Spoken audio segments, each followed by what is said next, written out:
2 வயசுல கணவன் மனைவிக்கு குடும்ப விவகாரத்தில் எனக்கு விவாகரத்தை வாங்கி கொடுங்க அப்படின்னு சொல்லியெல்லாம் வந்து நிற்பாங்க. அப்போ என்ன ஆகும் அப்படின்னா, நான் வந்து குழந்தைகளோட நான் போகிறேன்னு அம்மா பரட்டுருவாங்க, பசங்களோட நான் போகிறேன்னு அப்பா பரட்டுருவார். 7ல் சந்திரன் இருக்கிறவனுக்கு சந்திரன் தசை வந்தால் மூப்பு காலத்திலே அந்த வேலையை செய்வார். அதேமாதிரி செவ்வாய் இருக்கார், மங்களக்காரகன். பொண்ணு வந்ததுக்கு பின்னால் தான் உனக்கு சொத்தே வரும், பையன் வந்ததுக்கு பின்னால் தான் உனக்கு வேலையே வரும்.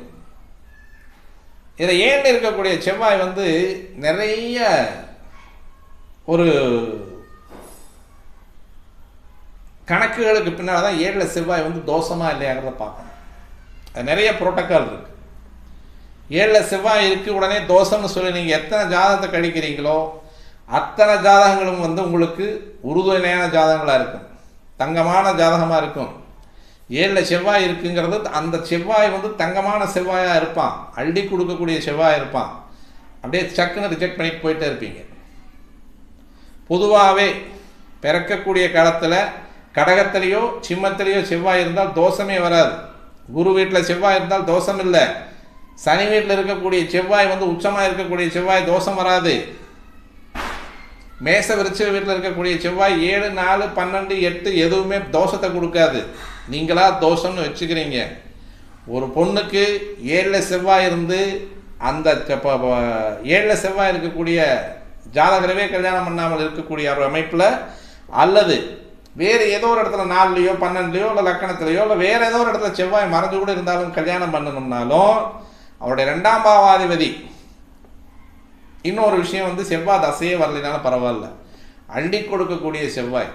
ஒரு பொண்ணுக்கு செவ்வாய் இருந்து கல்யாணம் பண்ணதுக்கு பின்னால் தான் அந்த பொண்ணுடைய வாழ்க்கை தகப்பனாருடைய வாழ்க்கை, அதாவது தகப்பனாருடைய வீட்டில் இருக்கக்கூடிய வாழ்க்கையை காட்டிலும் கணவனுடைய அமைப்பு அப்படின்னு சொல்லக்கூடிய அமைப்பில் கல்யாணத்துக்கு பின்னால் வாழ்க்கை வந்து தெளிவாக நல்ல உயரிய வாழ்க்கையை கொடுப்பார் செவ்வாய்.